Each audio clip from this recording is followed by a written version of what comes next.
السلام عليكم ورحمة الله وبركاته. عاملين ايه يا جماعة؟ فيديو جديد وحلقة جديدة بنقارن فيها بين لعبة ناروتو ستورم 4 وناروتو ستورم كونكشن، وبنشوف هل ناروتو ستورم كونكشن تستحق التجربة ولا زيها زي ناروتو ستورم 4 ومش مستاهلة التنزيل. مستعدين؟ يلا بينا.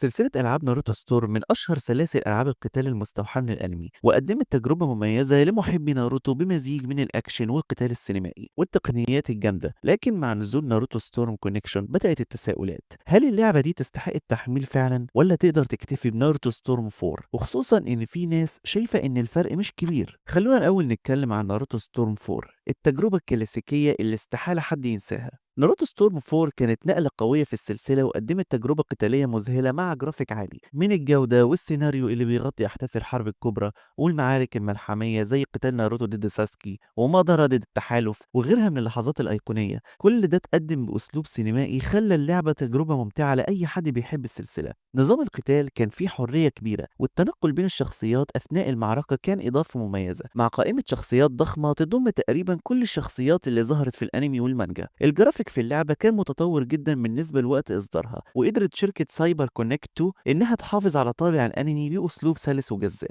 المؤثرات البصرية كانت قوية جدا، والقدرات الخاصة للشخصيات كانت بتظهر بشكل مبهر، سواء هجمات النينجيتسو العادية أو الهجمات المشتركة بين الشخصيات. اللعبة قدمت كمان نظام تبديل الشخصيات اللي كان بيسمح لك إنك تختار فريق من 3 شخصيات وتبدل بينهم أثناء القتال، وده كان بيضيف بعد استراتيجي جديد، خاصة مع اختلاف أساليب القتال بين الشخصيات. كان في كمان طور القصة اللي أعاد تقديم أحداث الأنمي بطريقة سينمائية مع مشاهد قتال قوية، وإن كان بعض اللاعبين اشتكوا إن القصة مش معمولة بنفس عمق الأجزاء اللي قبلها. اللعبة كمان قدمت شخصيات جديدة ما كانتش موجودة في الأجزاء اللي فاتت، وزودت عدد التقنيات الخاصة، بالإضافة لتحسينات في الذكاء الصناعي للأعداء، وده اللي خلى القتال أكتر تحدي وإثارة. ده غير إن قتال الزعماء أو المعارك الكبيرة كانت بتقدم تجربة خرافية، خصوصا في مواجهة كاكاشي ضد أوبيتو أو ناروتو وساسكي ضد مادارا، واللي كانت مليانة مشاهد سينمائية رهيبة بتخليك تحس كأنك جوه الأنمي نفسه. نتكلم بقى هنا شوية عن ناروتو ستورم كونكشن. ناروتو ستورم كونكشن من ناحية تانية بتوعد إنها تقدم نفس تجربة ستورم 4، ولكن بمحتوى إضافي وشخصيات جديدة. بس هل الإضافات دي كافية علشان تخليها تستحق التحميل؟ ده السؤال اللي ناس كتير بيدور في دماغهم، وخصوصا إن في ناس شايفة إن دي مجرد إعادة إصدار موسعة مش لعبة جديدة بالكامل. اللي بيميز ناروتو ستورم كونكشن إنها بتجمع شخصيات كتير في مكان واحد، فلو عايز كل الشخصيات في لعبة واحدة فده ممكن يكون سبب يخليك تجربها. بس النقطة اللي بتخلي بعض الناس تحس إنها مش فارقة عن ناروتو ستورم 4 كتير هي إن الجيم بلاي نفسه ما حصلش فيه تغييرات كبيرة،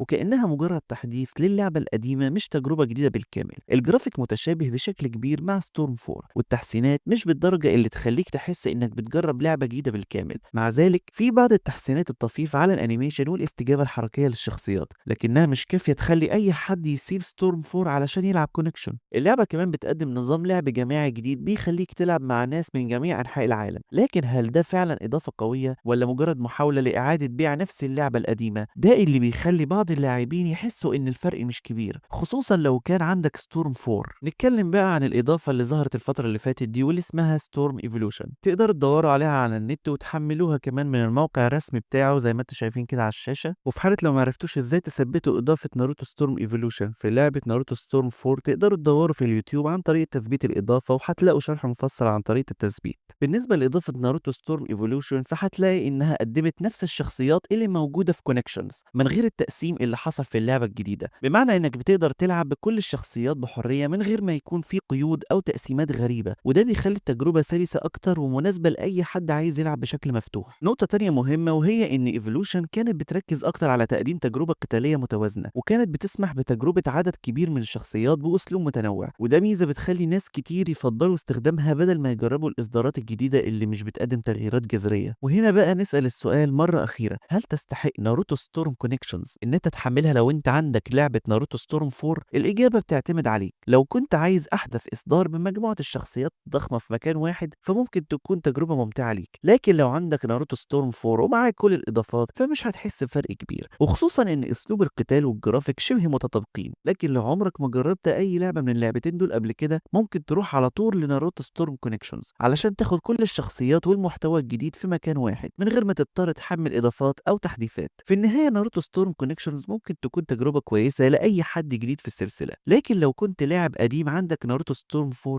غالبا مش هتحس بفرق كبير، وخصوصا لو جربت إضافات ستورم ايفولوشن اللي قدمت نفس الشخصيات بحرية أكبر. بالتالي لو عندك ناروتو ستورم 4 وبتدور على تغيير ضخم ممكن تحس إن كونكشنز مش بتقدم تجربة جديدة بالكامل، لكن لو كنت لسه جديد على السلسلة فهي اختيار كويس جدا بيجمع كل المحتوى في مكان واحد. وبس كده يا جماعة، ده كان فيديو النهاردة بنقارن فيه بين لعبة ناروتو ستورم 4 وناروتو ستورم كونكشنز، وبنشوف هل تستحق التجربة ولا دي مجرد جيجات على الفاضي. أتمنى يكون الفيديو عجبكم، لو عجبكم ما تنسوش تحطوا لايك للفيديو وتشتركوا في القناة وتفعلوا زر الجرس عشان يوصلكوا كل جديد، وقولوا لي رأيكم تحت في التعليقات، هل انتوا بتفضلوا الجزء العادي ولا الجزء الجديد من لعبة ناروتو؟ وكمان قولوا لي عايزين المقارنة الجاية تكون عن ايه. أشوفكم على خير إن شاء الله في فيديو جديد، وكل عام وانتوا بخير، مع السلامة.